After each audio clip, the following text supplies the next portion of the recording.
Ano nga ba ang Pi Network at bakit po ito mainit na usapan ngayon? Ang Pi Network ay isa pong natatanging cryptocurrency na nilikha upang gawing mas madali, mas ligtas at mas abot kaya po ang mining gamit ang mga smartphones. Sa nalalapit po na November 30, 2024, yan, napakalapit na po yan, ilang araw na lamang, ay ito po ang deadline para sa migration mula sa beta mainnet. Tumataas po ang excitement ng milyong-milyong pioneers sa buong mundo dahil dito. Ang layunin po ng Pi Network ay gawing mas demokratiko ang crypto landscape na nagdadala ng malaking potensyal para baguhin ang industriya. Sa kabila po ng kawalan nito sa mga major exchanges, patuloy po ang pag-usbong ng Pi IOUs na nagiging daan para sa speculative trading ng Pi coins. Ngunit ano nga ba ang GCV or Global Consensus Value at paano po naapektuhan ng mga Pi IOUs, KYC at paparating na mainnet launch ang hinaharap ng Pi Network. Kaya ayan po ang siyang ating pag-uusapan sa video na ito. Pero bago po tayo magpatuloy ay nais ko lamang po munang bigyang linaw ang aking disclaimer kung saan ang nilalaman po ng video na ito ay hindi po ito isang financial advice. For education and information purposes lamang po ang layunin nito. Ayan, ano ang Pi IOUs at bakit po ito importante? Dahil hindi pa operational ang tunay na Pi coins, lumitaw ang mga Pi IOUs or IOU bilang speculative trading assets. Ang Pi IOUs ay placeholder assets na ini-offer ng ilang exchanges kung saan nangangako ang mga ito na papalitan ang IOUs ng aktual na Pi coins kapag naging live na ang mainnet. Sa madaling salita, ang Pi IOUs ay parang futures contract na nagpapahintulot sa mga traders na mag-speculate sa presyo ng Pi coins kahit wala pa ito sa market. Sa kasalukuyan, maaring bumili ng Pi IOUs sa mga exchanges tulad po ng CoinW, HTX at Bitmart. Bagamat hindi pa ito opisyal na bahagi ng Pi Network ecosystem, nagdadala po ito ng mahalagang pananaw kung gaano kalakas ang demand para sa Pi coins. Ngayon ay ano naman po ang Global Consensus Value or GCV at paano ito naapektuhan ang community.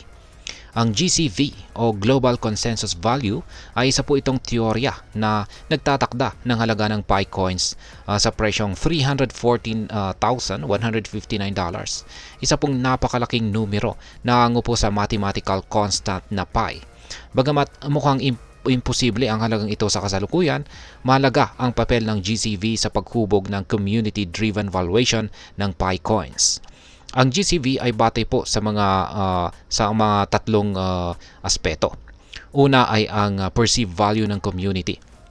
Ang milyong-milyong aktibong pioneers ay nagbibigay po ng lakas sa Pi Network na siyang nagiging batayan ng demand para sa Pi coins. Maliban rito ay ang limitadong supply. Kapag naabot po ang mainnet, magiging fix na ang supply ng Pi coins kung saan ay maaaring magdulot ito ng scarcity at magtulak ng mas mataas na demand.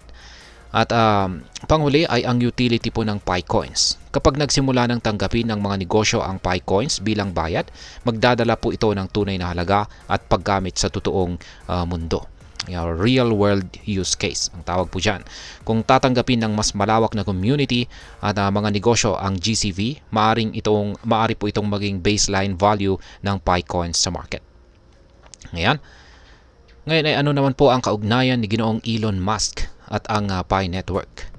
Meron pong mga haka-haka na posibleng maglunsad itong si Ginoong Elon Musk ng isang Pi phone na tatanggap ng Pi coins bilang bayad.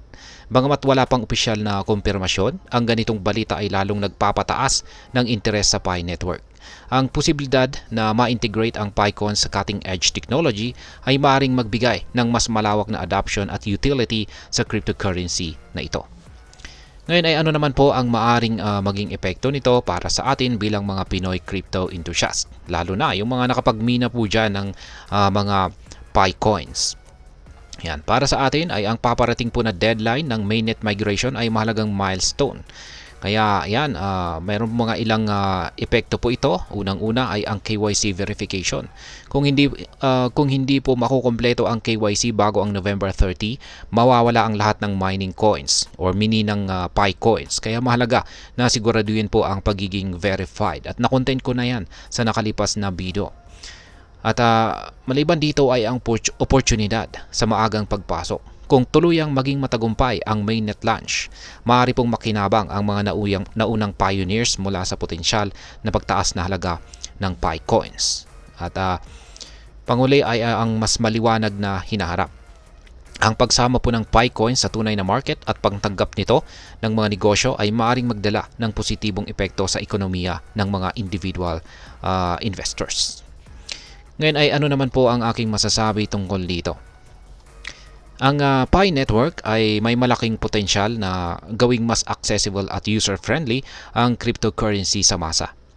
Gayunpaman ito ay nananatiling speculative, kaya't mahalagang mag-ingat. Para sa mga Pinoy pioneers dyan ay siguraduhin tapusin ang inyong KYC bago po ang deadline upang hindi po masayang ang inyong pagkakataon. Habang exciting po ang posibilidad ng isang bagong cryptocurrency na magdadala ng pagbabago, laging tandaan na ang pag-i-invest sa crypto ay may kaakibat po na risk o panganib. Ang susi ay ang tamang impormasyon, maingat na pagsusuri at pagiging handa sa anumang pagbabago sa market. At ayan, hanggang dito na lamang po tayo sa video na ito mga ka-crypto. Sana po ay inyong nagustuhan ang aking paliwanag sa video na ito. Kung inyo po itong nagustuhan, pag-click lamang po ang like button nito.